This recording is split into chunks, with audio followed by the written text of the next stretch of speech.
இதனாலே ஆவியானவர் பேச போகிறார், ஆவியானவர் பெரிய காரியம் செய்ய போகிறார்.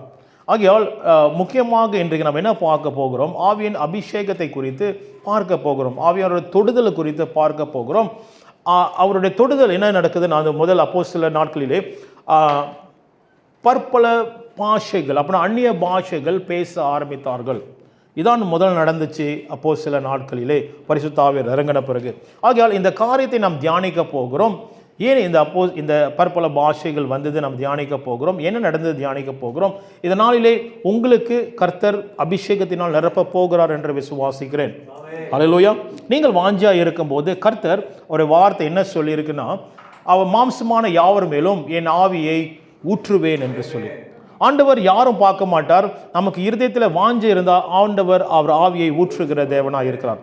அப்போ சில நேரத்தில் இப்படியாக சொல்லுவாங்க, இந்த அபிஷேகம் இந்த இந்த இந்த என்ன சொல்லுவாங்க, கிஃப்ட் வந்து இவங்களுக்கு ஒண்டி தான், இப்படிப்பட்டவங்களுக்கு ஒண்டி தான் கிரியை செய்யும் அப்படின்னு சொல்லிட்டு சில நேரத்தில் இப்படி கூட வந்து சில பேர் வந்து அந்நிய பாஷை வந்து அது வந்து நம்ம பெற்றுக்கொள்ளலாம், ஆனால் வியாக்கானம் வந்து அதை பெற்றுக்கொள்ள முடியாதுன்னு சொல்லி அப்படியும் வந்து நம்ம வந்து ஒரு ரெஸ்ட்ரிக்ஷன் போட்டுருவோம். புரியுதுங்களா என்ன சொல்கிறேன்னு? ஒரு ரெஸ்ட்ரிக்ஷன். என்ன ரெஸ்ட்ரிக்ஷன்னா, இவ்வளோ தான் என்னுடைய ஏற்றுக்கொள்கிற தன்மை, இப்படி தான் ஆவியானவர் எனக்கு கிரியை செய்வார் என்று சொல்லி நமக்கு வந்து ஒரு வட்டத்தை நம்ம போட்டுக்குவோம். அப்போ இவ்வளோ தான் என் மத்தியில் கிரியை செய்ய சொல்லி. ஆனால் ஆண்டவர் வந்து நம்மளுடைய வாஞ்சை பார்க்கிற தேவனாக இருக்கிறார். அல்லேலூயா. எவ்வளோ எல்லை நாம் போகிறோமோ அவ்வளோ எல்லை கர்த்தர் கிரியை செய்கிற தேவனாக இருக்கிறார். உங்களுக்கு சில சாட்சி இன்றைக்கி நான் சொல்லுவேன். இந்த சாட்சி எதுக்கு நான் சொல்கிறேன்னா, பக்தி விருத்தி உண்டாகும்படி நான் சொல்லுவேன். அப்படின்னு உங்களுக்கு தெரியும், நான் ரொம்ப சாட்சி நான் சொல்ல மாட்டேன், வார்த்தை தான் ரொம்ப நிற்பேன். ஸோ இன்றைக்கி சில வார்த்தைகள், சில சாட்சிகள் உங்களை பலப்படுத்தும்படி சொல்ல ஆசைப்படும். ஆகையால் அந்நிய பாஷை எவ்வளோ முக்கியம் என்று இதனாலே வலியுறுத்த நான் போகிறேன். நமக்கு tell the importance of speaking in tongues. So ஆகையால் நான் விசுவாசிக்கிறேன், முழு உள்ளத்தோடு விசுவாசிக்கிறேன், ஆவியானவர் நம்ம சபையை மட்டுமல்ல இணைகிற சபையும் இந்த காலகட்டத்தில் மீண்டுமாக அந்த அப்போஸ்தலரின் அசைவில் கர்த்தர் சபையை கொண்டு போகிறார். ஆமென். அந்த அப்போஸ்தலிக் மூவ்மெண்ட்ல அப்போஸ்தலர் நாட்கள் எப்படி நடந்துச்சோ அதே போல கர்த்தர் சபையை, அவருடைய விசுவாசிகள், அவருடைய அப்போஸ்தலர்களை கொண்டு போகும்படி கர்த்தர் நடத்துகிறார் என்று நான் விசுவாசிக்கிறேன். ஆமென். ஹல்லேலூயா. ஆமென். வாசிப்போமா? அப்போஸ்தலர் 2வது அதிகாரம் 1வது வசனத்திலிருந்து நாம் பார்க்க போகிறோம். We going to see from verse 1. பெந்தெகோஸ்தே நாள் வந்தபோது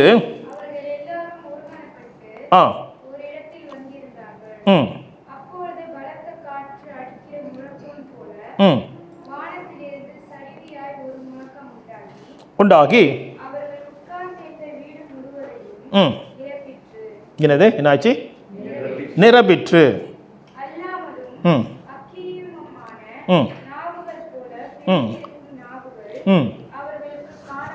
காணப்பட்டு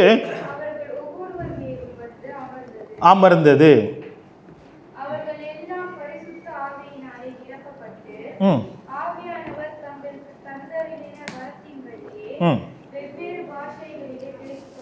ஆமென். ஹல்லேலூயா. 4வது வரைக்கும் வாசிட்டீங்க தானே? ஓகே. என்ன பார்க்கிறோம் என்றால், ஒரு முக்கியமான இடத்துக்கு நாம் வந்திருக்கிறோம். நம்ம பார்க்கும்போது சீடர்கள் வந்திருக்கிறார்கள். என்ன இடம்? நான் வந்து ஆண்டவர் இயேசு கிறிஸ்து சொன்ன அந்த ப்ராமிஸ் ஆஃப் த ஃபாதர், அப்படின்னா பிதாவினுடைய என்னது வாக்குத்தத்தம், பிதா சொன்ன காரியங்கள், பிதா அவர் செய்ய போகிற காரியம் என்னவென்றால், பரிசுத்த ஆவியானவர் வருவார். இயேசு கிறிஸ்து சொன்ன வார்த்தை, பரிசுத்த ஆவியானவர் வருவார், அவருக்காக காத்திருங்கள் என்று ஆண்டவர் சொல்லிட்டார். அவர் போயிட்டார். போயிடும்போது இவங்க என்ன செய்யறாங்க? 120 பேர் என்ன செய்யறாங்க? அங்க காத்து கொண்டு இருக்கிறாங்க. அப்படிதானே எழுதப்பட்டிருக்குது. Acts chapter 1 பார்க்கணும்னா 120 பேர் மேல் அறையில் அந்த அசைவுக்காக, ஆவியானவருக்காக காத்து கொண்டு இருக்கிறாங்க. ஆண்டவர் தெரிந்து கொள்ளப்பட்ட என்னது அப்போஸ்தலர்கள் 12 பேர். ஆமென். உண்மைதானே? 12 பேர். இங்க நம்ம பார்க்கலாம், மேல் அறையில் 120 பேர் பரிசுத்த ஆவியானவர் அந்த நாட்களிலே பெற்றுக்கொண்டார்கள். They received the Holy Spirit. எல்லாம் பரிசுத்த ஆவியானவர் எல்லாரும் மேலும் இறங்கினார். என்னது? எப்படிப்பட்ட நாவு? இல்ல, அக்னிமயமான நவமான டிவைடட் tongues இருக்குதுங்களா? நவமான பார்த்தீங்களா, டிவைடட் தாங்ஸ். அப்படின்னா ஒவ்வொருக்கு மட்டுமல்ல, அங்கே இருக்கிற எல்லோரும் மேலும் அங்கே இறங்கினது. 120 பேர் அங்கே பரிசுத்தாவில் நிரப்பப்பட்டாங்கன்னு எழுதப்பட்டிருக்கிறது. அப்போ ஒரு குறிப்பிட்ட ஒரு நபர் இல்லை, எல்லாரும் நிரப்பப்பட்டார்கள். என்ன ஆச்சரியம்னா, இது படிக்கும் போது எனக்கு ஒரு ஸ்ட்ரைக் பண்ணுச்சு. ஆண்டவர் 12 பேர் தேர்ந்தெடுத்து ஆண்டவர் என்ன செய்தார், ஆண்டவர் அனுப்பினார், ஆண்டவர் பெரிய காரியம் செய்தார். உண்மைதான், 70 பேர் இருந்தாங்க, அப்புறம் சில பேர் போயிட்டாங்க, தெரியுங்களா, அங்கே வந்து சிதறடிக்கப்பட்டாங்க. இயேசு கிறிஸ்து சிலுவை இது போகும் முன்பதாக எல்லாரும் காணா போயிட்டாங்க. இப்போ மீண்டுமாக மேல் அறையில் 120 பேர் இருக்கிறாங்க. ஆண்டவர் தேர்ந்தெடுத்த சீடர்கள் 12 பேர். 12 பிளஸ் என்ன பிளஸா சொல்லுவாங்க, டைம்ஸ் 10. இப்போ 120 மல்டிப்ளிகேஷன் ஆஃப் 10 வந்து அப்போஸ்தலர் நாட்களே காத்து கொண்டு இருக்கிறாங்க. ஆவியானவர் அசைவாடும் போது அங்கே மல்டிப்ளிகேஷன் நடந்து ஆகும். There will be a multiplication when Holy Spirit moves, comes. Hallelujah. Multiplication சொல்லும்போது நம்பர்ஸ் மட்டும் இல்லை. நிறைய பேர் தான் சொல்றாங்க மல்டிப்ளிகேஷனா எத்தனை பேர் சபையில், மல்டிப்ளிகேஷனா சபை பெருகி இருக்கா. உண்மை, அப்போஸ்தலர் நாட்களில் சபை பெருகினது. It grew. Amen. வளர்ந்தது, உண்மைதான். ஆனால் சிதறடிக்கப்பட்டது என்று நாம் புரிந்து கொள்ள வேண்டும். இட்ஸ் ஸ்கேட்டர்ட் அரவுண்ட், அங்கங்கே சபை உருவாக்க ஆரம்பித்தது. ஆமென். ஆகையால் இந்த பெருகுதல் வந்து நம்பர்ஸ்ல மட்டுமல்ல, இந்த பெருகுதல் பல காரியத்தில் ஆண்டவர் பெருக செய்வார். பல காரியங்கள் சொல்லும் போது நம்ம ஆவிக்குரிய வாழ்க்கை கர்த்தர் பெருக செய்வார். ஹல்லேலூயா. இதை யோசிக்கும் போது, சிந்திக்கும் போது, ஆண்டவர் சங்கலூரில் இருக்கும் போது 11 வருஷம் என்ன ஆண்டவரே என் வாழ்க்கையில் பெருக செய்தீங்க. ஆண்டவர் நிறைய காரியம் ஆண்டவர் வந்து காண்பித்தார். உன்னுடைய பிரசங்கம் பெருக செய்தேன், உன்னுடைய வேத ஞானத்தை பெருக செய்தேன், நீ பிரசங்க விதம் நான் பெருக செய்தேன், உனக்கு வந்து கற்றுக் கொடுத்தேன், பாஷையை கற்றுக் கொடுத்தேன். அங்கே தான் வந்து இங்கிலீஷே வந்து நல்லா பேசுறதுக்கு ஆண்டவர் கிருபை செஞ்சார். ஒரு பெருகுதல் நடக்க ஆரம்பிச்சது, ஒரு நெட்வொர்க் பெருக செய்தார். அப்போ ஆவியானவர் அசைவாடும் போது அங்கே பெருகுதல் நடக்க ஆரம்பிக்கும். இந்த இடத்துல நம்ம பார்க்கும்போது இது முக்கியமான ஒரு காலகட்டத்தில் அப்போஸ்தலர் அங்கே நின்று கொண்டு இருக்கிறாங்க. ஆவியானவர் இறங்குகிறார். Holy Spirit is coming. இதுதான் என்ன தெரியுங்களா, நம்ம எல்லாம் புரிந்து கொள்ள வேண்டும். இப்போ நம்ம நிற்கிறோம்ல சபை என்ற காரியம் நிற்கிறோம் தெரியுங்களா, இதுதான் இந்த சம்பவம் தான் சபையின் பிரதிஷ்டை நடக்குது. The inauguration of the church by the Holy Spirit. Amen. the first church வந்து பரலோகம் அங்கீகரித்து, பரலோகம் வந்து தெரியுங்களா ஆவியானவர் மூலமா இறங்கி அங்க வந்து சபை அங்க உருவாக்கப்பட்டது, பிரதிஷ்டை பண்ணப்பட்டது. இங்கிலீஷ்ல inauguration of the church இங்க தான் நடக்குது இந்த இடம். அப்பனா அந்த மூவ்மெண்ட் வந்து இயேசு கிறிஸ்து எடுத்துக்கொள்ளப்பட்டு இந்த மூவ்மெண்ட் நடக்குது. இந்த மூவ்மெண்ட்ல இப்ப நம்ம இருக்கிறோம், சபையின் அசைவில் நம்ம இருக்கிறோம். இந்த சபையின் அசைவு எப்போ முடிய போகிறதுனா, இயேசு கிறிஸ்து வரும்போது மணவாட்டியான சபைக்கு அவர் மீண்டுமாக வரப்போகிறார். ஹல்லேலூயா. அப்ப நம்ம இந்த ஆவியானவர் தொடங்கின, தேவன் தொடங்கின இந்த அசைவில் நீங்களும் நானும் உட்கார்ந்து இருக்கிறோம். ஆகையால் இது சாதாரண காரியம் அல்ல, இது ஆர்கனைசேஷன் இல்லை, இது லெவல்ஸ் ஆஃப் காட்ல, இது வந்து ஒன்ஸ் a week நடக்கிற காரியம் அல்ல, இது தேவனுடைய அசைவு. ஹல்லேலூயா. அப்ப யார் அப்படி பார்க்கிறாங்களோ அவங்க என்ன செய்வாங்கன்னா இந்த அசைவில் கவனமாக சீரியஸாக அங்க இந்த அசைவில் இருப்பார்கள். ஹல்லேலூயா. வசனம் எழுதப்பட்டிருக்கிறது. எப்படி இருந்தார்கள் வாசிப்போம். 1வது வசனம். சரி, ஒன்று நம்ம போவோமா? வாசிப்போம் 1வது வசனம். வந்தபோது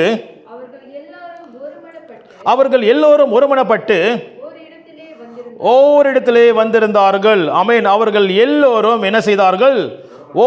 ஒருமனப்பட்டு, அது மிஸ் பண்ணிட்டேன் பார்த்தீங்களா? ஒருமனப்பட்டு, இந்த ஒருமனப்பட்டு காரியம் ஒன் அக்கார்ட் நம்ம வந்து முடிச்சிட்டோம், ரைட்டுங்களா? எப்படி ஒன் அக்கார்ட், ஒருமனப்பட்டு எப்படி நம்ம இருக்க வேண்டும், ஒருமனப்பாடுதல் எங்கேருந்து வந்தது நாம் பார்க்கும்போது, எங்கேருந்து வந்து it's a design of heaven. பரலோகத்தின் பேரனா இருக்குது. பிதா குமாரன் பரிசுத்த ஆவியானவர் ஒன்றாக இருக்கிறது போல இவர்களும் ஒன்றாக இருக்க வேண்டும் என்று ஆண்டவர் இயேசு கிறிஸ்து ஜெபிக்கிறார். எர்சிபேன் தோட்டத்தில் அவர் வந்து ஜெபிக்கிறார், பிதாவே இவர்கள் ஒன்றாக இருக்க வேண்டும். they must be one accord. அப்ப இவர்கள் எல்லாம் ஒருமனப்பட்டு ஒரு இடத்துல இருந்தார்கள். ஹல்லேலூயா. அப்ப சபையின் அசைவு, பரிசுத்த ஆவியின் அசைவு ஒரு இடத்துல கூடுகிற ஒரு அசைவாக இருக்கிறது. அது சிதறி போன தெரியுங்களா, நான் இங்க இருப்பேன், நான் இங்க ஆராதிப்பேன், நான் வந்து தெரியுங்களா இன்டர்நெட் பார்த்து ஆராதிப்பேன், அப்படிப்பட்ட அசைவு கிடையாது. அது சபையின் அசைவாக காணப்பட வேண்டும். It must be the movement of the church. அதனால தான் ஒரு சபைக்கு வந்து நம்ம என்ன செய்வோம், சபைக்கு போனா கூட என்ன பிரச்சனை வந்தா கூட ஒரு சபை நாம் தேடி போக வேண்டும். It is a necessary. ஹல்லேலூயா. அதான் நீங்க எல்லாரும் செஞ்சீங்க. நான் ஒரு காலத்தில் சபை நம்பல, வீட்டில் ஆராதிக்கலாம் அப்படின்னு சொல்லி நான் நம்பி இருந்தேன். ஒரு காலகட்டத்தில் நானும் தப்பு பண்ணேன், இருந்தேன் அந்தமாரி. ஆனால் ஆண்டவர் பேசினார். சபையின் அசைவு குறித்து வேதத்தை வாசிக்க வாசிக்க வாசிக்க தான் புரிஞ்சிச்சு நம்ம என்னமோ யோசிச்சுட்டு இருக்கோம் அப்படின்னு சொல்லிட்டு. யாரோ கற்றுக் கொடுத்துட்டு போயிட்டாங்க, எப்படி வேணாலும் தேவனை நம்ம எப்படி வேணாலும் ஆராதிக்கலாம், யாரோ கற்றுக் கொடுத்துட்டு போயிட்டாங்க. அப்போ நம்ம என்ன செய்கிறோம், அந்த பழைய பேட்டர்னை உள்ளுக்கு வச்சுருக்கோம். நம்ம அந்த பேட்டர்ன் நம்ம வாழ்ந்துட்டு இருக்கோம். அந்த பேட்டர்ன் பைபிளோட பேட்டர்ன் அல்ல. ஆமென், ஹல்லேலூயா. ஸோ ஆகியால் ஒருமனப்பட்டு ஒரு இடத்துல இருக்கும்போது அங்கே என்ன பார்க்குறோம், சில காரியங்கள் நடக்கிறது. அவர்கள் புறப்பட்டு போகிறார்கள், இயேசுவுக்காக சாட்சியா இருக்க போகிறார்கள். அப்படிதான் ஆண்டவர் சொன்னார், நீங்க எனக்காக சாட்சிகளா இருப்பீர்கள் ஆண்டவர் சொன்னார். அப்ப இருக்க போறாங்க. அதுக்கு முன்பதாக இந்த சம்பவம் நடக்குது. 2வது வசனம், ஒரு முக்கியமான காரியம் நடக்குது. அவங்க கூடி செபித்திருக்கிற வேளையிலே, தேவனை தேடிக் கொண்டிருக்கிற வேளையிலே ஆவியானவர் வருகிறார். இன்னைக்கு அதுதான் உங்க மத்தியிலே பேச போகிறேன். இன்னைக்கு நீங்களும் தேவனை தேடும் போது, ஒரு மனப்பட்டு ஒரு இடத்துல நாம் கூடி செபிக்கும் போது, இல்லாட்டி உங்களை தனிப்பட்ட வாழ்க்கையில் நீங்க தேவனை தேடும் போது பெரிய காரியம் கர்த்தர் செய்ய போகிறார். உங்களுடைய ஜெப வாழ்க்கை மாற போகிறது. ஹல்லேலூயா. வித்தியாசமா அதான் இன்னைக்கு நம்ம பார்க்க போகிறோம். வாசிப்போம் 2வது வசனம் என்ன நடந்துச்சு. What happened in verse 2? அப்பொழுது பலத்த காற்று அடிக்கிற முழக்கம் போல வானத்திலிருந்து முழக்கம் உண்டாகி உட்கார்ந்திருந்த வீடு முழுவதும் நிரப்பிற்று. There was suddenly a sound from heaven. அப்படின்னா பரலோகத்திலிருந்து ஒரு சத்தம் உண்டாயிற்று. நம்ம பார்த்தீங்கன்னா இந்த காரியத்தை நீங்கள் பார்க்கும்போது இன்ட்ரெஸ்டிங்ல இயேசு கிறிஸ்து உள்ள காலத்தில் வானத்திலிருந்து பரலோகத்தில் ஒரு சத்தம் உண்டானது. 2 சத்தம் உண்டானது. 2 சத்தமா? போன பைபிள் சொல்லி ஒரு சத்தம் பார்த்தோம். நம்ம 1வது சத்தம் ஆண்டவர் இயேசு கிறிஸ்து ஞானஸ்தானம் எடுக்கும்போது பரத்திலிருந்து ஒரு சத்தம் வந்தது. இவர் என் நேசகுமாரன், இவர் மேல் நான் பிரியமாயிருக்கிறேன். ஹல்லேலூயா. 2வது சத்தம் வந்தது. 2வது சத்தம் எப்போ தெரியுங்களா வந்துச்சு? பேதுரு ரொம்ப தெரியுங்களா அவசரம் கொடுக்கு. அவர் என்ன செஞ்சிருக்காரு, 3 டென்ட்டை கட்டுவோம். அவர் அவுட்டோர் பர்சன். அவர் கேம்பிங் ரொம்ப பிடிக்கும் போல இருக்கு. 3 கேம்ப் செட் பண்ணுவோம். மோசஸ் கொண்டு, எலாய்ஜா கொண்டு, இயேசுவுக்கு ஒன்று டென்ட்டை நம்ம செட் பண்ணணும்னு சொல்லும் போது பரத்திலேருந்து ஒரு சத்தம் வந்தது. அவர் சொல்றதை கேளுங்க என்று அங்க வசனம் எழுதப்படு. இன்னொரு சத்தம் வந்துச்சு.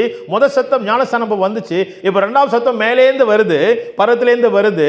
சரி, வானத்திலேருந்து வச்சுக்குமே, வானத்திலேருந்து பரத்திலேருந்து பரலோகத்திலேருந்து வருகிறது.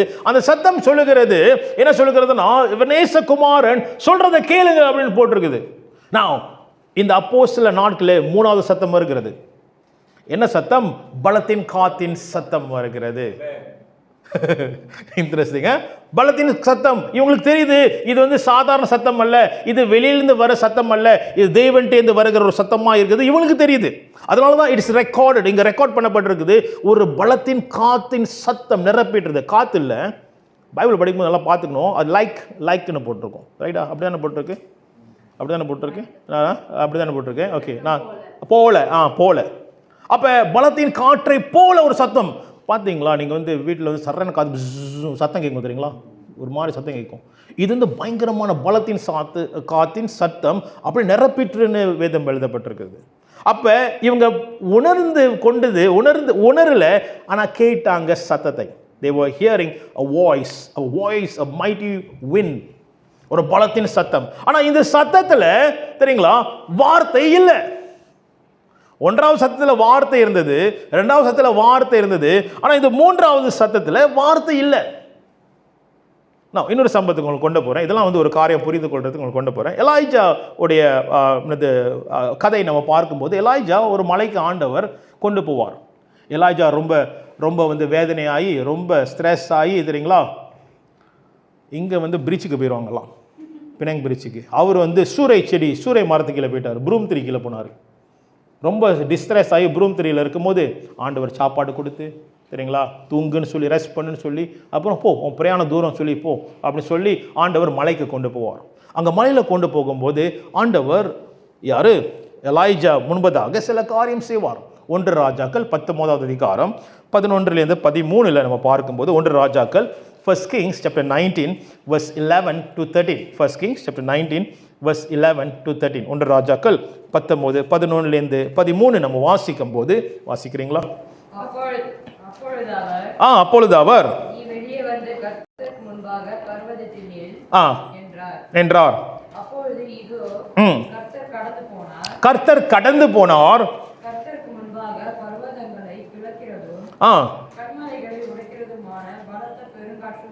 பெருங்காற்று. இப்ப பாத்தீங்களா, அந்த காத்து இருக்குதாங்க, பெருங்காற்று உண்டாயிற்று. வாசிங்க. ஆனாலும் கர்த்தர் இருக்கவில்லை அந்த காற்றில். வாசிங்க அடுத்தது.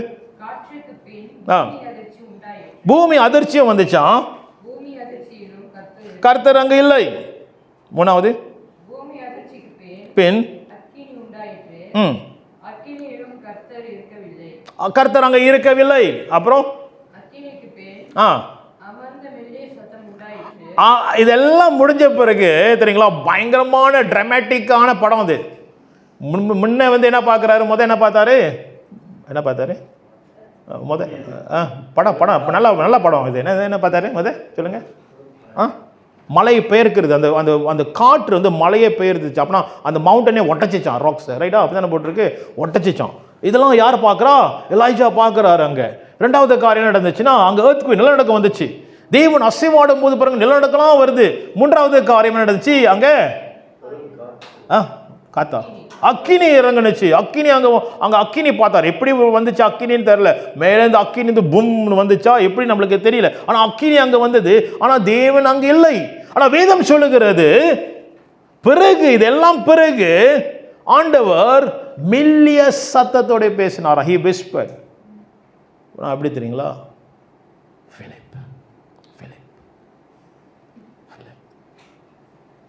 உங்களை தான் கூப்பிடுறேன். எலாய்ஜா அந்த சத்தத்தை, மெல்லிய சத்தத்தை கேட்ட கையோட அவர் கேஃப்க்கு, அந்த கேஃபோட அந்த வாசல், மவுத் ஆஃப் த கேஃப்க்கு வந்தார் பார்க்கறதுக்கு. அப்புறம் தேவன் எங்க தெரியுங்களா பேசினார்? அந்த மெல்லிய சத்தத்தோட பேசினார். ஆமென், ஹல்லேலூயா. ஆண்டவர் அவருடைய விதத்தில் பேசுவார். அவர் பேசும்போது நாம் அறிந்து கொள்வோம். அப்போ நம்ம எதிர்பார்க்கிற மாரி அவர் பேச போகிறதில்ல. அவருடைய விருப்பத்தின் பிரகாரம் பேசுவார், நாம் புரிந்து கொள்வோம். we will understand. நான் ஏன் இதை சொல்கிறேன்னா, அங்கே பலத்தின் காற்று இவருக்கு மேலே அந்த அப்போஸ்தலர் நாட்களில் வரும்போது, அந்த அந்த அறையை நிரப்பின போது எந்த ஒரு வார்த்தை சத்தம் வர கிடையாது. உண்மை தானே? வர கிடையாது. அப்போ என்ன தெரியுங்களா, இவங்க அந்த பலத்தின் காற்றின் சத்தம் தான் கேட்குறாங்க. அப்போ என்ன அர்த்தம்னா, இங்கே அவங்க ஆவியானவருடைய வழிநடத்தலுக்காக அவர்கள் சார்ந்திருக்க வேண்டியதாக இருக்குது. What is next? Holy spirit. Amen. So point number 1 யார் கண்ட்ரோல் பண்ணுறா? ஓகே, பார்த்துங்க. பாயிண்ட் நம்பர் 1 என்ன? This is the movement of the yielding of the holy spirit. இந்த ஈல்டிங்னா சார்ந்து இருப்பது. சில பேர் கேட்டீங்க ஈல்ட்னா என்ன அப்படி சொல்லிட்டு. ஈல்ட்னா சார்ந்து இருப்பது. அப்ப தெரியுங்களா, சத்தம் அவன் மேலே சத்தம் கேட்கும் போது பிதாவிட்ட பேசுறது போல பேச போகிறார் அப்படின்னு கிடையாது. அவரை சார்ந்து இருக்க வேண்டியதா இருக்குது. எப்படி வேணாலும் பேசுவார். அல்லேலூயா, ஆமென். அவர் பேசுவார். சில பேர்கிட்ட ஆண்டவர் சொல்றாரு, நீ போயிட்டு குயவனை போய் பாருன்னு சொல்லுவார். ஏன் அங்கே பேச முடியாது? ஆண்டவர் குயவனை போய் பார்க்க சொல்லி, குயவன் வந்து தெரியுங்களா, அவன் பாட்டரி செஞ்சுட்டு இருக்கான், அதை வச்சு தான் ஆண்டவர் பேசுவார் அவன்கிட்ட. அப்போ ஆண்டவர் எசேக்கியல் எப்படி பேசினாரு? இப்படி பேசினாரு, ட்ரை போன்ஸ், உலர்ந்த எலும்புகள், அப்படியே அந்த பள்ளத்தாக்கில் ஆண்டவர் காண்பித்து ஆண்டவர் பேசினார். கவனிச்சிங்களா? அப்போ ஆண்டவர் அவர் விதத்தில் பேச ஆரம்பிப்பார். இந்த அசைவு எப்படிப்பட்ட அசைவுனா, தேவ பிள்ளைகளே, இன்னைக்கு நம்மளோட அசைவு எப்படிப்பட்ட அசைவுனா, அப்போஸ்தலர் அசைவு எப்படிப்பட்ட அசைவுனா, ஆவியானவரை சார்ந்திருக்கிற ஒரு அசைவு. அப்ப ஆவியானவர் எப்படி உங்களுக்கு அவர் தனிப்பட்ட விதத்தில் காண்பிக்கிறாரோ அவர் அப்படியாக காண்பிப்பார். ஆமென், ஹல்லேலூயா. எனக்கு இப்படிப்பட்ட அனுபவம்னா உங்களுக்கு அப்படிப்பட்ட அனுபவம் வந்து கர்த்தர் உங்களுக்கு அழகாக அவர் செய்து முடிப்பார். அப்ப இந்த அர்த்தம் வந்து இங்க வெளிப்பாடு, இங்க ஆண்டவர் கொடுத்த இந்த பகுதியின் வெளிப்பாடு என்னன்னா, நாம் சார்ந்து இருக்க வேண்டியதாக இருக்க வேண்டும். We must yield upon the Holy Spirit for what he is going to speak to us. ஆமென். எல்லாம் கூட இருக்கீங்களா? ஆமென். சோ ஆகியால் முதல் காரியம் இதா. இரண்டாவது காரியம் என்ன பார்க்கிறோம்? முதல் பலத்தின் காற்று வந்தது. இரண்டாவது காரியம் என்ன வந்தது? what is next? என்ன வந்து? அக்கினி வந்தது. இரண்டாவது காரியம் என்ன வந்தது? அக்கினி. வாசிங்க மீண்டுமாக அந்த பகுதி. எத்தனாவது வசனம்? இரண்டாவது வசனமா? அல்லாமலும் அக்கினிமயமான நாவுகள் போல பிரித்திருக்கிற நாவுகள் காணப்பட்டு ஒவ்வொரு மேலும் வந்து அமர்ந்தது. ஆமென். அப்ப there is a fire, they saw a fire. ரெண்டு விதமான ஒரு காரியம் நீங்க பார்க்கலாம். அவங்க கேட்டாங்க, அவங்க பார்த்தாங்க. ஆமென். ரெண்டு ஆக்டிவேஷன் அங்க நடக்குது. ஆவியானவர் வரும்போது ரெண்டு ஆக்டிவேஷன் நடக்கும். நம்ம அவரோட குரலை கேட்க ஆரம்பிப்போம், அவர் செய்கிறதை பார்க்க ஆரம்பிப்போம். அல்லேலூயா. நம்ம வேதத்தை பார்க்கும்போது ஆண்டவர் தெளிவை கொடுப்பார். இந்த காது, இந்த 2 நுழைவு முக்கியமானது, 2 நுழைவு. ஆனால் நம்ம என்ன வந்து இந்த நுழைவு தான் சமயத்தில் முக்கியத்துவப்படுத்தணும். இது சரி, இது 2 முக்கியமான நுழைவு என்னன்னா, ஒன்று சரி இது திருப்பி வாங்கி தான் போகுது பார்த்தீங்களா, இதுவும் கண்ணும் வெரி வெரி இம்பார்ட்டன்ட் இன்புட். அப்போ அசைவு நாம் பார்க்கிறோம், அவர்கள் கேட்டார்கள். 2வது அவர்கள் பார்த்தார்கள். என்ன பார்த்தார்கள்? அக்கினியை பார்த்தார்கள். they saw fire. அந்த அக்கினவமான அக்கினி போல உள்ள நாவுகள் ஒவ்வொரு மேலும் வந்து இறங்கினதை பார்க்கலாம். அப்ப அக்கினின்னு சொல்லும் போது அங்க அக்கினிமயமான அக்கினி போல வரும்போது சொல்லும் போது அக்கினி எதை குறிக்குதுன்னா தேவனுடைய பிரசன்னத்தை குறிக்கிறது. It represents the presence of God. ஆமென். அப்ப இந்த அசைவு எப்படிப்பட்ட அசைவுனா, இது வந்து ஒரு தேவனுடைய பிரசன்னத்தினால் நடத்தப்படுகிற ஒரு அசைவாக இருக்க போகிறது. அல்லேலூயா. நான் வந்து இங்கே வந்து எனக்கு கொடுத்த வெளிப்பாடுல உங்களுக்கு கொடுக்குறேன், அவ்வளோதான். ஸோ அதனால் புரிந்து கொள்ள வேண்டும். ஆகையால் ஆவியானவர் இவர்களை நடத்த போகிறார். ஆவியானவர் என்ன செய்கிறார்? இறங்கி அவர் மேல் அக்கினிமயமான நாவுகள் போல இறங்கி என்ன செய்கிறார்? இப்போ இவர்களை நடத்த போகிறார். ஆமென். அப்ப பிரசனம் அக்கினி சொல்லும் போது நம்ம எங்க பார்க்கலாம்? மோசேவை நம்ம பார்க்கலாம். மோசே எங்க பார்த்தார்? புறப்படுவதற்கு முன்பதாக எங்க பார்த்தாரு? எரிகிற முட்செடியை பார்த்தார். அந்த அக்கினி மயமான தெரியுங்களா, அங்க முட்செடி எரிந்து கொண்டிருக்கிறது, ஒரு அக்கினியை பார்த்தார். அங்க எலாய்ஜா வந்து பால் தீர்க்கதரிசி கூட வந்து தெரியுங்களா போராடும் போது என்ன இறக்கினார்? தேவனுடைய அக்கினியை இறக்கினார் அங்க. அப்ப அக்கினி தேவனுடைய பிரசன்னத்தை குறிக்கிறது. அப்ப இந்த அக்கினி என்ன செய்கிறது? இவர்களை நடத்த போகிறது. 2வது காரியம் தேவ பிள்ளைகளே, 1வது என்ன சொன்னேன்? ஆவியானவர் சார்ந்திருக்கிற ஒரு அசைவில நம்ம நுழைகிறோம். 2வது அக்கினியினால் பரிசுத்த ஆவியால் நடத்தப்படுகிற உள்ள ஒரு அசைவில கர்த்தர் கொண்டு போகிறார். அல்லேலூயா. அது பிறகு 3வது காரியம் வருகிறது, என்ன நடந்துச்சுன்னு சொல்லிட்டு. ஆமென். So number 2 is to be led by the Spirit. வாசிப்போம். ரோமர் 8வது அதிகாரம் 14வது வசனம். ரோமர் 8வது அதிகாரம் 14வது வசனம். ரோமர் 8:14. ஒரு காரியத்தை விட்டுட்டேன், அதுதான் கொஞ்சம் ஹேங் ஆயிடுச்சுங்க உங்களுக்கு. ஆண்டவரே ஸ்தோத்திரம். வாசிங்க. மேலும் எவர்கள் தேவனுடைய ஆவியினாலே நடத்தப்படுகிறார்களோ, அல்லேலூயா, அவர்கள் தேவனுடைய புத்திரர்கள். they are the sons and daughters of God. யார் பாருங்க, அழகாக எழுதப்பட்டிருக்கிறது, யார் யார் தேவனால் நடத்தப்படுகிறார்களோ அவர்களே தேவனுடைய புத்திரர்கள். now remember, இது நல்லா புரிந்து கொள்ள வேண்டும், இது தேவனுடைய வார்த்தை. ஆவியானவரினால் நடத்தப்படுகிற வாழ்க்கை தேவனுடைய புத்திரர்களாக காணப்படுவார்கள். அதனால தான் இறங்குறது அவருடைய வழிநடத்தல் அங்கே இறங்குகிறது. அப்புறம் ஆவியானவர் ஆளுகை செய்து நடத்த போகிறார் இந்த அப்போஸ்தலர்கள். ஆவியானவர் ஆளுகை செய்து இந்த அப்போஸ்தலர் வாழ்க்கை மாற்ற போகிறார். அதனால தான் நான் விசுவாசிக்கிறேன், ஒரு வார்த்தை வந்துச்சு, நம்மளுடைய சேட் பேரன் ஆண்டவர் உடைக்கிறார், நம்மளுடைய வழிகள் ஆண்டவர் உடைக்கிறார், நம்மளுடைய ட்ரெடிஷன் ஆண்டவர் உடைக்கிறார். ஏன்னா புதிய பேரன் வர போகிறது. அல்லேலூயா. மீனவனுடைய மென்டாலிட்டி ஆண்டவர் பேதுருடைய வாழ்க்கையில உடைச்சாரு. நீ மீனவன்லப்பா, you are fishers of men, நீ மனுஷன் பிடிக்கிற ஆகிய மென்டாலிட்டி மாறப்பட வேண்டும். அல்லேலூயா. எல்லாம் கூட இருக்கீங்களா? அப்ப புதிய பேரன் வருகிறது. So those who are led in the movement, எப்படிப்பட்ட மூவ்மெண்ட்னா, இந்த மூவ்மெண்ட் ஆவியானவர் நடத்துகிறப்பட மூவ்மெண்ட். அப்ப ஆவியில் நடத்தப்படுகிற நீங்களும் நானும் அவருடைய புத்திரர்களாக காணப்படும். we are the sons and daughters of God when we are led by the Holy Spirit. Amen. So 2 முக்கியமான காரியங்க பார்க்கிறோம் தேவ பிள்ளைகளே. இந்த நாளிலே 3வது காரியம் வருகிறது, ஆவியானவர். இந்த 2 காரியம் சார்ந்திருப்பதல், அப்புறம் 2வது காரியம் ஆவியானவர் நடத்தப்படுகிற ஒரு வாழ்க்கை வரும்போது நடத்தப்பட போகிறார்கள். அங்க 3வது காரியம் நிரப்பப்படும் போது அவர்கள் என்ன செய்தார்கள்னா, நிரப்பப்பட்டு என்ன செய்தாங்கன்னா, என்ன செஞ்சாங்க? அடுத்து வாசிங்க 4வது வசனம். 4வது வசனங்களா? அவர்கள் எல்லோரும் பரிசுத்த ஆவியினாலே நிரப்பப்பட்டு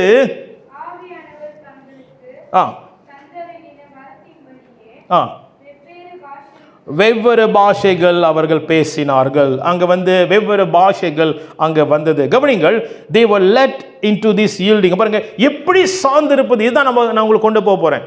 எப்படி ஆவியானவர் சார்ந்திருந்து அவருடைய வழிநடத்துக்குள் நாம் எப்படி போகிறோம் என்றால், இந்த காரியம் அப்போஸ்தலர் கொடுத்த காரியத்தின்படி.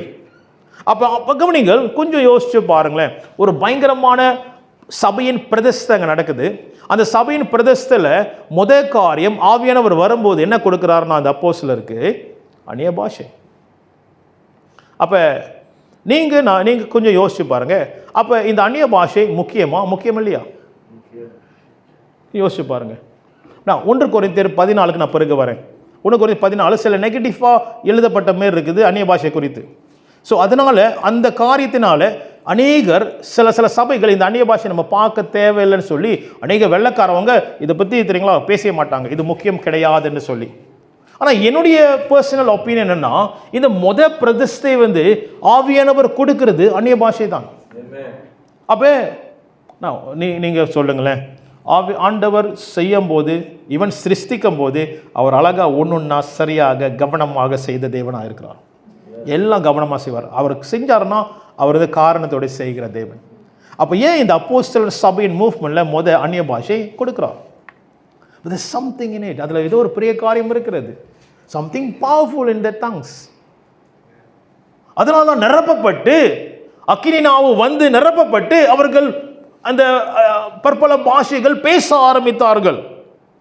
Now we must understand unknown tongues. இது குறித்து நம்ம பார்க்க போறோம். இப்ப இந்த அந்நிய பாஷை இல்ல பற்பல பாஷை பேசுகிற பரலோக பாஷை, இந்த பாஷை it's a gateway to the spiritual realm.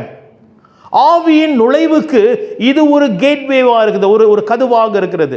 சரியா நான் சொல்றது? ஒரு கதவாக இருக்கிறது. It's a gateway to the spiritual realm.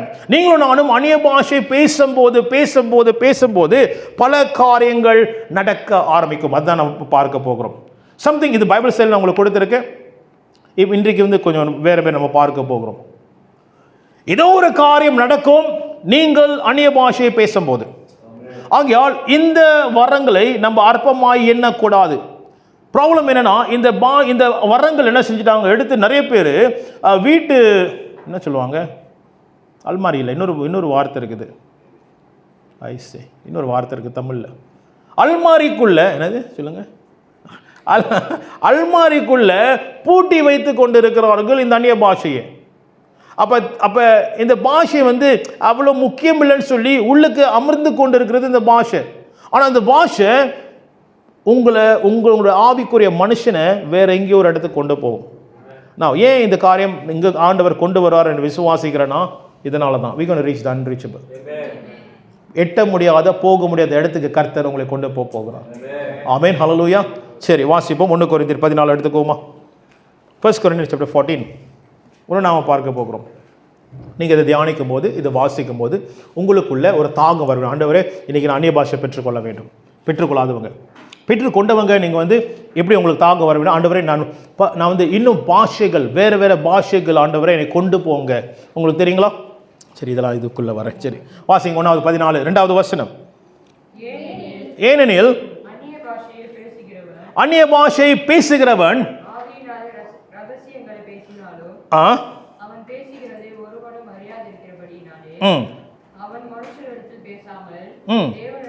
Number 1, when you speak in tongues, பாருங்க இதெல்லாம் வசனம் நான் எடுக்கல, இதெல்லாம் வசனத்தில் உள்ளது. ஓகே, இங்க 1 கொரிந்தியர் 14 செட்டிங் முதல்ல நான் சொல்லிடுறேன். அங்க பிரச்சனை, சபையில பிரச்சனை நடக்கிறதுனால பவுல் என்ன சொல்றாருன்னா, தீர்க்கதரிசனம் சொல்லுங்க. ஏன்னா சபை புரியாது, புதுசா வந்திருக்கிறாங்க, புரியாது அந்நிய பாஷை பேசினா. ஆகையால் நீங்க இந்த இடத்துல இது இப்படி நடந்து கொள்ளுங்க பேசுறாரு. அந்நிய பாஷை தவறாக பவுல் பேசவே கிடையாது. நல்லா கவனிங்க, படிச்சில் எழுதியிருக்கோம் அவர் என்ன சொன்னார்னு. பவுல் ஒருபோதும் அந்நிய பாஷை பற்றி தவறாக பேசவே கிடையாது. ஆமென். பவுல் என்ன சொல்கிறாருன்னா, நீங்கள் பாருங்கள் இந்த இடத்துல இது செய்யுங்கன்னு சொல்கிறாரு. அதான் பவுல் கற்றுக் கொடுக்குறாரு அந்த சபைக்கு. நான் முதல் காரியம், அந்நிய பாஷை நீங்களும் நானும் பேசும்போது when you speak in tongues. ஆமென்.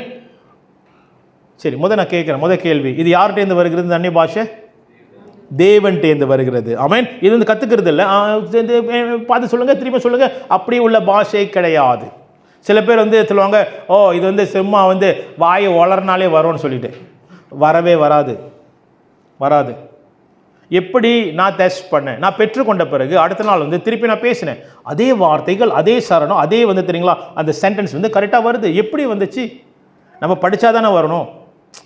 உண்மை தானே? நீங்கள் ஒரு சென்டென்ஸ் மனப்பாடம் பண்ணினா, ஒரு பாஷை மனப்பாடம் பண்ணால் தான் வரும். இப்படி அதே காரியம் அடுத்த நாள் வருது. அப்போ ஆவியானவர் அழகாக மீண்டுமாக அவர் செய்ய வைக்கிறார். ஆமென், ஹல்லேலூயா. அதனால தான் ஜோம் பண்ணும்போது, அநேகருக்கு ஜோம் பண்ணும்போது இப்படியா நான் சொல்லுவேன், ஆவியானவர் கொடுப்பார், நீங்கள் வாய் திறந்து பேசுங்க. வாய் வராது, நீங்கள் திறக்கணும், வாய் திறக்கணும், நீங்கள் பேசணும், அப்போ தான் ஆவியானவர் கொடுப்பார். அப்போ திறக்கும் போது ஆவியானவர் வார்த்தை கொடுக்கும்போது சரளமாக பேச ஆரம்பிக்கிறாங்க. எப்படி? ஆவியானவர் கொடுக்கிறார். அல்லேலூயா, ஆமென். சரி, திருப்பி கேட்கிறேன், யார் கொடுக்கிறார் இந்த காரியத்தை? தேவன் கொடுக்கிறார். மனுஷன் தான் வந்து கூத்து பண்ணிட்டு இருக்காங்க இதை வச்சுக்கிட்டு. தேவன் கொடுக்கிறார். மனுஷன் தான் இது குறித்து பெருமை பாராட்டுறாங்க, பாரு ஆவிக்குரிய வாழ்க்கை. அப்படி கிடையாது. இது நல்ல காரியங்கள். வாசிப்போம். 1வது காரியம் என்ன நடக்குது? ஒரு மனுஷன் அந்நிய பாஷை பேசும்போது 1வது காரியம் பாருங்க, ஒரு மகிமையான காரியம், தேவனிடத்தில் பேசுகிறானா. He speaks to God directly. அப்பனா there is no interconnect. அங்க வந்து கட் பண்ணல connection, direct line to God. So நீங்களும் நானும் அந்நிய பாஷை பேசும்போது நம்மளுக்கு புரியல என்ன பேசுறோம்னு, நம்மளுக்கு தெரியல என்ன பேசுறோம்னு, ஆனா automatically we are speaking to God. Isn't that powerful? பாத்தீங்களா? அப்ப அந்நிய பாஷை பேசும்போது direct communication to God. Hallelujah. 2வது காரியம், when you speak in tongues, நீங்கள் நானும் வந்து அந்நிய பாஷை பேசும்போது வேதம் சொல்லுகிறது நாம் தேவனிடத்தில் ரகசியங்கள் பேசுறோமா. We are talking secrets. Hallelujah. சின்ன பிள்ளைங்க ஸ்கூல்ல ரகசியம் சொல்லும் போது வாங்க சொல்றேன்னு அவன் இன்னொருத்தர் பாப்பாங்க, டேய் என்கிட்ட சொல்லுடா. சரிங்களா? ஆனால் இங்கே நீங்களும் நானும் உங்களுக்கும் தேவனுக்கும் உள்ள அந்த சீக்ரெட் பிளேஸ், அந்த சீக்ரெட் பிளேஸில் தேவன்கிட்ட ரகசியத்தை பேசுகிற ஒரு இடமா இருக்குது. அல்லேலூயா. அப்போ நீங்கள் அந்நிய பாஷை பேசும்போது மிஸ்டரிஸ், அப்போ இன்னொரு வார்த்தை என்ன தெரியுங்களா? இங்கிலீஷில் தமிழில் ரகசியங்கள் போட்டிருக்குது. இன்னொரு வார்த்தைனா மிஸ்டரிஸ். அப்படின்னா உங்களுக்கு அறியாத காரியங்கள், தெரியாத காரியங்கள் தெரியுங்களா, ஜபங்களும் ஆவியானவர் உங்க மூலியமாக அவர் செலுத்துவாராம். ஆமென். பிறகு நான் உங்களுக்கு சாட்சி சொல்றேன், உங்களுக்கு என்ன நடந்து சொல்லிட்டு. நம்பர் 3, 3வது காரியம், எத்தனாவது வசனத்தை போட்டிருக்காங்க? 4வது வசனத்தை நீங்க பார்க்கும்போது, ஒரு அந்நிய பாஷையை பேசும்போது அவனுக்குள்ள பக்தி விருத்தி உண்டாகுமாம். அல்லேலூயா. பக்தி விருத்தி உண்டாகுமா அவனுக்குள்ள தெரியுங்களா? எப்படின்னா ஒரு அந்த காலத்தில் 90ஸ்ல வந்து ஒரு ஊழியக்காரர் இருந்தார். அவர் பேர் பாஸ்டர் பீட்டர் டான். அவர் வந்து ஒரு புக் எழுதினார். அந்த புக்கை படிக்கும்போது எனக்கு உற்சாகமாக ஆணுச்சு. ஏன்னா அவருடைய ஆவியின் ரீதியில் ஜோம் பண்ணும்போது ஆண்டவர் அவர் ஆவியின் மனுஷனை காமிக்க ஆரம்பிச்சாராம். அவரோட ஆவியுடைய மனுஷன் எப்படி இருந்துச்சான்? ஒரு பெம்பு த்ரீ மாரி இருந்துச்சான். தெரியுங்களா? பெம்பு த்ரீ, பெம்பு என்ன சொல்லுவாங்க, மூங்கில் கம்பு மாரி இருந்துச்சான். அப்போ ஆண்டவர் சொன்னாராம், எங்கே பாரு பீட்டர், நீ என்ன செய்ய, நீ வந்து அந்நிய பாஷை பேசுன்னு. அப்போ அவர் பேச பேச பேச அவர் தரிசனத்தில் பார்க்க ஆரம்பித்தாராம். அவர் ஆவிக்கிற மனுஷன் அப்படியே பலமாக அவர் இதை பார்க்க ஆரம்பித்தாராம். ஆமேன். நீங்களும் நானும் அந்நிய பாஷை பேசும்போது உள்ளான மனிதன் பலன் அடைவான். It will be strengthened. Amen. So நம்ம அற்பமா அது எண்ணக்கூடாது. நீங்க எவ்வளோ பேசுறீங்களோ அவ்வளோ உங்களோட ஆவிக்குரிய உள்ளுக்க மனுஷன் வந்து அப்படியே தெம்பா வரும். ஆமென். இன்னைக்கு கொஞ்சம் பசிச்சுன்னா 12 மணிக்கு நசை காண்டா புங்கோஸ். உண்மைதானே? தெம்பா ஆகணும்ல, தூக்கம் வராது. ஆமென். ஆனால் ஆவிக்குரிய மனுஷன் வந்து பாவம் செத்து கிடக்கலாம், கீழே கரையில் கிடக்கலாம். அப்போ எப்படி அவனுக்கு பக்தி விருத்தி உண்டாகும்படி எப்படி அவனை வந்து பலப்படுத்துறதுக்குன்னா அந்நிய பாஷை ஸ்பீக்கிங் இன் டங்ஸ். அதனால தான் சில பேர் என்ன செய்வாங்கன்னா மணிக்கணக்காக பேசுவாங்க அந்நிய பாஷை. 1 hour. நான் என்ன என்கரேஜ் பண்ணுறேன்னா உங்களுக்கு ஸ்டார்ட் வித் 5 to 10 minutes, 5-10 நிமிஷம் அந்நிய பாஷை பேச ஆரம்பிங்க. இது வந்து கல்டிவேட் பண்ணி நீங்கள் பேச பேச பேச என்ன நடக்கும்னா அது தன்னாலே கூட போக ஆரம்பிக்கும். அல்லேலூயா. சரி, edifies himself. 4வது அடுத்த காரியம் என்ன நடக்கும்? நீங்கள் நான் அந்நிய பாஷை பேசும்போது என்ன நடக்கும்? The spirit prays. அப்புறம் என்ன செய்யணும்? ஆவி, நம்மளுடைய ஆவி செபிக்க ஆரம்பிக்கும். வாசிங்க அந்த வசனத்தை. 14வது. நான் அந்நிய பாஷையிலே விண்ணப்பம் பண்ணினால் என் ஆவி விண்ணப்பம் பண்ணுமே அன்றி என் கருத்து பயனற்றதா இருக்கும். அவ்வளவுதானா? திருப்பி வாசிங்க.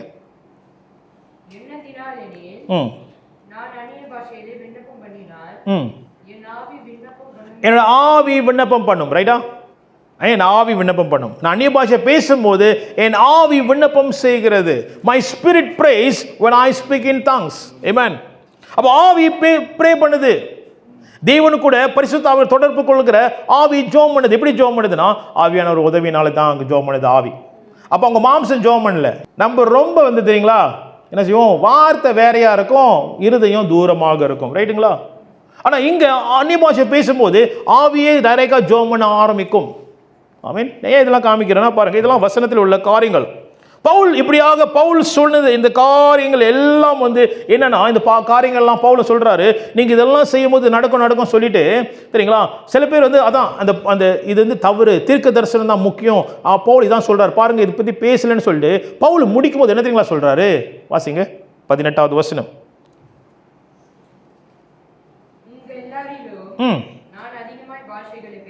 என்ன சொல்றாரு பவுல், உங்களை எல்லாரிலும் நான் அதிகமா பேசுறேன்னு சொல்றாரு. அப்படியே நெகட்டிவா சொல்றாரு பவுல், நீங்க சொல்லுங்களேன். பவுல் வந்து அது முக்கியம் இல்லைன்னா அவர் தான் குறைவா பேசுறவராக இருப்பார். பவுல் என்ன சொல்றாரு, உங்களை எல்லாம் காட்டிலும் நான் அதிகமா பேசுறேன். ஆனா என்ன தெரியுங்களா, நான் சபையில வந்து பேசல கிடையாது, அப்புறம் வீணா வந்து நான் வந்து காமிச்சிக்க கிடையாது, வீணா வந்து தெரியுங்களா நான் வந்து புரியாதவங்களுக்கு நான் வந்து பேச கிடையாது. நான் எந்த இடத்துல பேசணும் நான் பேசுறேன். அப்ப எந்த இடத்துல தெரியுங்களா, அந்த ஒளிபிடத்துல. அல்லேலூயா. நான் அதிகமாய் பேசுகிறேன் என்று பவுல் சொல்லுகிறார். அல்லேலூயா. அதிகமாய் பேசுகிறேன். தேவ பிள்ளைகளே, இன்னைக்கு உங்களை நான் உற்சாகப்படுத்த வேண்டிய தெரியுங்களா, நீங்களும் நானும் அப்படியாக ஆவியிலே ஜெபிக்க வேண்டிய ஒரு காலமாக இருக்கிறது. This is season all of us, நம்ம எல்லோரும் சபையாக நம்ம ஆவியிலே ஜெபிக்கிற உள்ள காலம். நீங்களும் நானும் அதிகமாக நம்ம ஆவியிலே நாம் ஜெபிக்க வேண்டும். நாம் தேவனிட ரகசியங்கள் நம்ம பேச வேண்டும், தேவனிடத்தில் நம்ம பேச வேண்டும். எப்படி நாம் ஆவியிலே ஜெபிக்க வேண்டும். நீங்க கேட்கலாம், பாஸ்டர் நான் பெற்றுக்கொள்ளல, நீங்க இன்னைக்கு பெற்றுக்கொள்வீங்க. ஆமென் ஆமென் ஹல்லேலூயா. எனக்கு விசுவாசம் இருக்கு, உங்களுக்கு விசுவாசம் இன்னும் எழும்பணும், நீங்க பெற்றுக்கொள்வீங்கன்னு சொல்லி. ஆரம்ப நாட்களில் எனக்கும் கொஞ்சம் இது இந்த சங்கடமாக சொல்லுவாங்க, கொஞ்சம் வந்து தெரியுங்களா விசுவாசம்லாம் சங்கடமாக இருந்துச்சு. ஐயோ பெற்றுக்கொள்வாங்களா இல்லையா, நம்ம வந்து தெரியுங்களா நம்ம வந்து வீராப்பா ஜோமனோன்னு சொல்லிடுவோம் அப்படின்னு கஷ்டமாக அப்படியே கொஞ்சம் ஒரு அவிசுவாசமாக சமயத்தில் இருக்கும். ஆனால் ஆவியானவர் கிரியை செய்து பார்க்கும்போது நம்மளுடைய கருத்தில் ஆவியானவர் இறங்கும் போது அவர் மகிமையாய் செய்கிற தேவனாய் இருக்கிறார். அப்போ ஊழிய பாதையில் நான் பார்த்தேன், வாலிபர் மட்டுமல்ல சிறு பிள்ளை கொண்டு வாலிபர் கொண்டு ஆண்டவர் அவங்க வாஞ்சிக்கும் போது அவர் அழகாக அப்பே கொடுக்கிற தேவனாக இருக்கிறார். அதனால தான் ஒரு சவால் விடுவேன், இன்னைக்கு பெற்றுக்கொள்ள போறீங்களா? ஆமென். உபவாசப்பட்டு 3 நாள் சென்று அப்படி இன்னைக்கு நீங்க பெற்றுக்கொள்ள போறீங்களா? பெற்றுக்கொள்வார்கள். அவங்க பெற்றுக்கொண்டார்கள். இதுதான். ஏன்னா அந்நிய பாஷை கர்த்தருடையது, அந்நிய பாஷை தேவன் வந்து வாஞ்சிக்கிறவர்கள் கொடுக்கும்படி அவர் ஆவலாய் இருக்கிறார். இதுதான் முதல் நடந்துச்சு அப்போ சில நாட்களில். அப்ப இது வந்து அவர் அப்படியே பிடிச்சி வச்சிருக்க மாட்டாரு, இதை கேட்கிறவங்க எல்லாம் அவர் என்ன செய்வார், பொழிகிற தேவனாய் இருக்கிறார். ஹல்லேலூயா. சுங்காய்சிப்பூர்ல ஞாபகம் இருக்குது, ஒரு யூத் மீட்டிங்ல ஒரு 20 பேர் வாலிபர்கள் எல்லாம் வந்தாங்க. அப்போ கடைசியாக இந்த வாலிப கூட்டத்தில் ஆவியானவர் எப்படி நடத்தினார்னா, நீ வந்து எல்லாத்துக்கும் ஜோம் பண்ணு, I want have all of the youths to be fill with the holy spirit அப்படின்னு. அப்போ எல்லாத்துக்கும் ஜோம் பண்ண ஆரம்பித்தோம். ப்ரே பண்ணும்போது அவங்க மூப்பர்கள் பின்னால் உட்காந்து நின்று இருக்காங்க. உங்களுக்கு தெரியுங்களா, யாருமே தொட கிடையாது, ஆனால் எல்லோரும் அந்நிய பாஷை பேச ஆரம்பித்தாங்க. ஒரு பெரிய ஆள் ஒண்டி பேசல, மற்ற எல்லா வாலிபர்களும் அந்நிய பாஷை பேச ஆரம்பித்தார்கள். ஒரு பயங்கரமான அசைவங்க நடந்துச்சு. இன்னைக்கு நம்ம வாஞ்சித்தோம் என்றால் கர்த்தர் கொடுப்பார். ஸோ கேள்வி கொடுப்பாரா இல்லை அது கேள்வி இல்லை, அதை வச்சுட்டு என்ன செய்ய போகிறோம் அதான் கேள்வி. இப்போ ஏன்னா அவர் கொடுக்க ஆயத்தமாக இருக்கிறார். அல்லேலூயா. எல்லாம் கூட இருக்கீங்களா? ஆமென். ஸோ இந்த பரிசுத்த ஆவியானவருடைய ஆவியின் ஜெபம் வந்து எப்படிப்பட்டதுன்னா அது மகிமையானது. வாசிப்போம். யோவான் 14வது அதிகாரத்தில் நம்ம பார்க்கும்போது இது பரலோகத்தின் அழகான செயலாக இருக்கிறது. ஓகே, நான் சீக்கிரமா போறேன். 16 யோவான் 16ல நம்ம பார்க்கும்போது ஆண்டவர் இயேசு கிறிஸ்து சொன்ன வார்த்தை, பரிசுத்த ஆவியானவர் தன்னுடைய வார்த்தை அவர் சொல்ல மாட்டார், அவர் என்ன செய்வார், நான் சொல்லுகிறதை அவர் எடுத்து சொல்லுவார் என்று எழுதப்பட்டிருக்குது. ரைட்டுங்களா? He will reveal whatever that is from me. He will glorify me எழுதிருக்கு அந்த இடத்துல. He will glorify me. வாசிக்கிறீங்களா யாராவது? அவர் என்னுடையதில் எடுத்து உங்களுக்கு அறிவிப்பதினால் என்னை மகிமைப்படுத்துவார். ஹல்லேலூயா. அப்ப ஆண்டவர் இயேசு கிறிஸ்து சார் பாருங்க, ஏன் ஆவியின் ஜெபத்தில் ஆவி, இப்போ நான் என்ன தெரியுங்க கொண்டு போறோம் உங்களை, நம்ம எல்லாரும் ஆவியிலே நாம் ஜெபிக்க வேண்டும், அதுதான் கொண்டு போறேன். ஓகே, ஆவியிலே ஜெபிக்க வேண்டும். ஆவியிலே நம்ம எப்படி ஜெபம் பண்ண போறோம்? ஆவியில எப்படி ஜெபம் பண்றது? அந்நிய பாஷை மூலியமாக. ஆமென். ஆவியில ஜெபம் என்று சொல்லும் போது அந்நிய பாஷையில தேவ சமூகத்தில் ஜெபிக்கிறது. அப்ப ஆவியில ஜெபம் பண்ணும் போது பாருங்க, ஏன் இது முக்கியம் சொல்றேன்னா, ஆண்டவர் இயேசு முதல் காரியம், ஆண்டவர் இயேசு கிறிஸ்து என்ன சொன்னாரு, அவர் சொன்னாரு பரிசுத்த ஆவியானவர் நான் கொடுக்கிறதை அவர் எடுத்து சொல்லுவார். அப்ப ஆவியில நீங்களும் ஜெபிக்கும் போது ஆவியானவர் என்னத்தீங்களா நம்மளுக்கு கொடுக்க ஆரம்பிப்பாரு. இயேசு கிறிஸ்து என்ன கொடுக்கிறாரோ அதான் கொடுக்க ஆரம்பிப்பார். அல்லேலூயா. நல்லா இந்த பேட்டர்ன் பார்த்துங்க. This is heavenly sight. இதுதான் பரலோகத்தின் அழகான ஸ்ட்ராட்டஜி, ப்ரேயர் ஸ்ட்ராட்டஜி. அப்போ இயேசு கிறிஸ்து ஆவியானவர்கிட்ட கொடுப்பார். ஆவியானவர் என்ன செய்வார்? நம்ம ஆவிலே ஜெபம் பண்ணும்போது அவர் நமக்கு அந்த வார்த்தையை கொடுப்பார். நம்ம அந்த ரகசியங்கள் பேசுவோம். நம்ம விட்டா நம்ம வந்து ஆண்டவரே ஆசீர்வதிங்க, காடி கொடுங்க, குசினி செய்யணும், ஆண்டவரே இதை செய்யணும், அதை செய்யணும், நம்ம எங்கேயோ போயிடுவோம், நம்ம லண்டனுக்கு போயிடுவோம் நம்ம. அப்போ இயேசு கிறிஸ்து என்ன கொடுக்கிறாரோ ஆவியானவர் அது கொடுக்க ஆரம்பிப்பார். அப்போ நம்ம அந்நிய பாஷை மூலியமாக அதை நாம் தேவ சமூகத்தில் ஜெபிக்க ஆரம்பிப்போம். இரண்டாவது காரியம் என்ன நடக்கும்? அவர் என்ன செய்வார்? ஆவியானவர் என்ன செய்வார்? 2:10 எழுதப்பட்டிருக்கிறது, அவர் தேவனுடைய ஆழங்களை எடுத்து நமக்கு விடுவிக்கிற தேவனாய் இருக்கிறார். அப்படித்தானே போட்டிருக்கு. ஆவியானவர் அதான் செய்வார். He will reveal the deep things of God. தேவனுடைய ஆழங்கள் அவர் கொடுக்கிறவராய் இருக்கிறார். மூன்றாவது காரியம் என்ன நடக்குது வாசிங்க. He leads according to the Father's will. ரோமர் இது வாசிக்கிறீங்களா? ரோமர் 8:26 27. நான் சீக்கிரமா பார்க்குறேன். அந்தபடியே உதவி செய்கிறார்.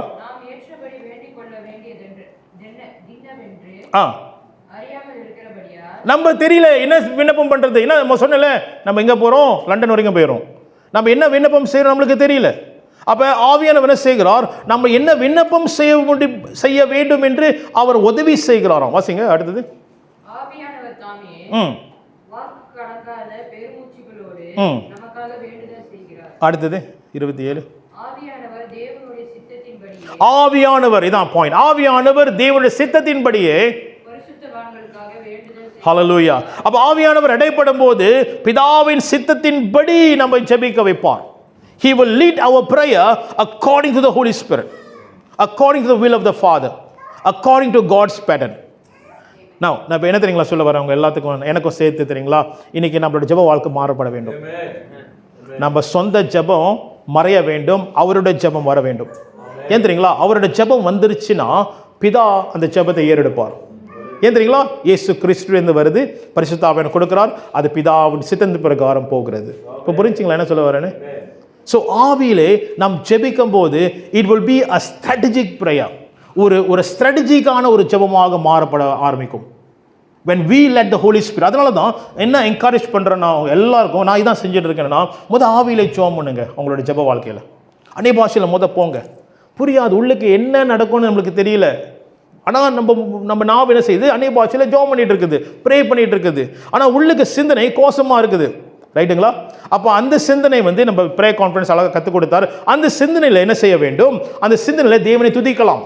அந்த சிந்தனையில் உங்களோட விண்ணப்பத்தை சொல்லலாம். நீங்கள் அந்த சிந்தனையை ஃபீல் பண்ணும்போது ஆவியானவர் என்ன செய்வார்? அந்நிய பாஷை மூலியமாக இந்த சிந்தனையை அவருடைய ஜெபத்துக்கு அழகாக கொண்டு போக ஆரம்பிப்பார். ஆமென். நான் அப்படி தான் சொல்ல முடியும். சப்ஜெக்டிவ், நீங்கள் தான் அனுபவிக்கணும். நீங்கள் தான் அனுபவிக்கணும் இந்த காரியத்தை. ஆனால் ஒரு காரியம் ஃபார் ஷுர், நீங்கள் அந்நிய பாஷை பேச பேச பேச ஆவியானவர் ஆளுகை செய்ய ஆரம்பிப்பார். உங்கள் ஜெபத்தை அவர் கொண்டு போக ஆரம்பிச்சிருவார். ஆமென். அந்த இனிஷியல் ஸ்டேஜ் நீங்கள் ஆவியிலே ஜெபிக்க வேண்டும். He will pray strategically. Now, அதான் சொல்கிறேன்னு, இன்றைக்கி நம்ம பால் குடிக்கிற மாரி குழந்தை மாரி நம்ம ஜெபம் பண்ண போகிறோமா, இல்லாட்டி நம்ம ஜெப வாழ்க்கை இன்னொரு இடத்துக்கு கொண்டு போக போகிறோமா? இதுதான் ஆண்டவர் சபைக்கும் கேட்குறார் என்று நான் விசுவாசிக்கிறேன். நம்ம ஜெபம் இன்னும் ஆண்டவரே கொடுங்க, ஆண்டவரே மன்னிங்க, ஆண்டவரே இது நம்ம ஜெபிக்க போகிறோமா? வனாந்தரத்தில் இஸ்ரவேல் ஜனங்க சுற்றிட்டு இருக்கிறது போல, இல்லாட்டி சுதந்திரிக்க போகிறோமா? இதான் நம்ம ஜெப வாழ்க்கை எப்படி இருக்க போகிறது. ஒரு குழந்தை என்ன செய்யணும்? அப்படியே ஜெபம் பண்ணணும். குழந்தை அப்பாட்ட எப்படி கேட்கும்னா, அப்பா எனக்கு சாப்பாடு வேணும், அப்பா எனக்கு இது வேணும். ஒரு பேபி என்ன செய்யும்? அழுவோம். ரைட்டுங்களா? பேபி அழுவோம். குழந்தை என்ன செய்யும்? கேட்கும், அப்பா எனக்கு இது வேணும்னு. அது பெருசாக வந்த கையோட சொந்தமாக போய் எடுத்துக்கும். வீட்டில் என்ன இருக்கோ போய் எடுத்து சாப்பிட்றோம். பெருசாக எனக்கு வேலை செஞ்ச கையோட என்ன செய்வாங்க? அவங்க பாட்டுக்கு போயிட்டு அவருக்கு மெக்டி வேணுமா, இது வேணுமா, அவர் பாட்டுக்கு போயிட்டு தேடி போய் சாப்பிடுவார். ரைட்டுங்களா? there is a progress. what is about our prayer life? நம்மளோட ஜெப வாழ்க்கை எந்த இடத்துல இருக்குது? இதுதான் நான் விசுவாசிக்கிறேன். ஆவியிலே ஜெபிக்க நாம் கற்றுக்கொள்ள வேண்டும். சரி, நான் ஒரு சாட்சி நான் உங்களுக்கு சொல்கிறேன்னு. இது சமீபத்தில் நடந்த சாட்சி. நான் லீடர்ஸ் மத்தியிலே நான் விடுவிச்ச ஒரு சாட்சி. சமீபத்தில் நடந்த காரியம். அந்நிய பாஷை பேச பேச பேச ஆவியானவர் ஜெபத்தை நடத்த ஆரம்பிக்கிறார். இது இப்போ ஒன்று இல்லை, முன்னிலே இருந்து ஆவியானவர் ஆவியில் ஜெபிக்க ஜெபிக்க ஜெபிக்க நானும் வைஃப் மனைவியும் இன்னொரு சகோதரனும் நாங்கள் ஜெபிக்க ஆரம்பித்தோம் இந்தியாவுக்காக. இது 2009 ஜெபிக்க ஜெபிக்க ஜெபிக்க ஆவியில் ஜெபிக்க ஜெபிக்க ஜெபிக்க ஆண்டவர் அந்த ஜெபத்தை அழகாக அவருடைய அதான் சொல்கிறேன்னு, ஆவியிலே ஜெபிக்கும் போது அவருடைய ஜெபமாக மாற ஆரம்பிக்கும். நம்ம சிந்தனை போயிடும். அப்போ அவர் ஜெபிக்கும் போது இந்தியாவில் எல்லா அந்தகார சக்திகள் கட்டப்பட வேண்டும், எல்லா கோலியாத்தின் ஆவி கட்டப்பட வேண்டும் சொல்லி ஆண்டவர் காண்பித்தார். அப்போ ஜெபம் பண்ணும், ஆண்டவரே கோலியாத்தின் ஆவி விழுவதாக, இந்த எல்லையின் பிசாசு விழுவதாக அப்படின்னு ஜெபம் பண்ணும்போது, நான் இந்தியாவில் 2009 இந்தியாவுக்கு போகும்போது லிட்ரலி நான் பார்த்தேன் பெரிய ஸ்டாச்சு. ஒவ்வொரு எல்லை தாண்டும் போது ஒவ்வொரு பெரிய ஸ்டாச்சு பார்த்தேன், பெரிய சிலைகள். ஆண்டவர் காண்பித்தார், இதுதான் எல்லை பிசாசு, நீ கட்ட வேண்டிய காரியங்கள். அப்போ நம்ம கண்ணில் தான் பார்க்குறோமே அப்படின்னு நான் நினச்சேன். ஆனாலும் ஒரு சபையில் ஜெபிக்கும் போது 3 சகோதரி வந்தார்கள். அந்த 3 சகோதரி வந்து இன்ட்ரெஸ்டிங், 3 சகோதரி வந்தார்கள். 3 சகோதரி ஒரு ஸ்திரீல இருக்காங்க. 3 சகோதரியும் பிசாசு பிடிச்சவங்க, 3 சகோதரியும் ஒரே பிரச்சனை. அப்ப என்னது? எல்லையின் பிசாசு, கட்டி கொண்டு இருக்கிற பிசாசு. கவனிச்சிங்களா? அப்ப ஆண்டவர் 3 பேருக்கும் விடுதலை கொடுத்தாரு. அப்ப ஆவியானவருடைய ஜெபம் உங்களை அழகாக அவருடைய ஜெபமாக மாற்றி கொண்டு போகும். ஹல்லேலூயா. நான் திருப்பி சொல்றேன், பெருசாக பேசுறதுக்கு உங்களுக்கு சாட்சி கொடுக்க கிடையாது. ஆவியானவர் நடத்துகிற விதம் பயங்கரமாக இருக்கும் சொல்ல ஆசைப்படுறேன். ஆமென். உங்களை உற்சாகப்படுத்த ஆசைப்படுறேன். ஸோ இந்த காலகட்டம் ஏன் இதை சொல்கிறேன்னா, இந்த காலகட்டம் நம்ம ஸ்ட்ராட்டஜிக்காக ப்ரே பண்ணுற ஒரு காலகட்டம். we must pray strategically according to the Holy Spirit. இத்தனை பேருக்கு புரியுது என்ன சொல்கிறேன்னு? நம்ம சாதாரண ஜெபம் காலையில் எழுந்துச்சு சாதாரண ஜெபத்தின் வாழ்க்கை மாற்றி இப்போ வந்து ஆவியிலே ஜெபிக்கிற ஒரு காலகட்டத்தில் உங்கள் குடும்பத்துக்காக ஜெபிக்க வேண்டும். ஆமென். நீங்களும் அப்படி ஜெபிக்கும் போது நான் சொல்கிறேன், இந்த சபை வித்தியாசமாக மாறப்போகிறது. அப்போஸ்தலரின் நடவடிக்கை, அப்போஸ்தலருடைய அசைவை நம்ம பார்க்க ஆரம்பிப்போம் இந்த சபையில். ஹல்லேலூயா. ஆமென். கடைசியாக இன்றைக்கு நாம் ஒரு முடிவெடுக்க வேண்டும் நம்மளுடைய ஜெப வாழ்க்கை குறித்து. ஆமென். நம்ம சொன்னது போல நாம் எந்த இடத்துல இருக்கோம் கொஞ்சம் யோசித்து பார்ப்போம், எந்த இடத்துக்கு கர்த்தர் கொண்டு போகிறார் என்று சொல்லி இதனால் நாம் முடிவெடுக்க போகிறோம். ஆமென். ஸோ என்கரேஜ் யூ, நான் உங்களை எல்லாரும் என்கரேஜ் பண்ணுறேன், ப்ரே இன் தி ஸ்பிரிட்.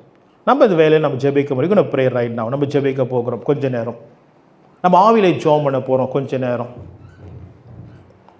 உங்களுடைய பாஷைகள் மாறும். ஆமென்.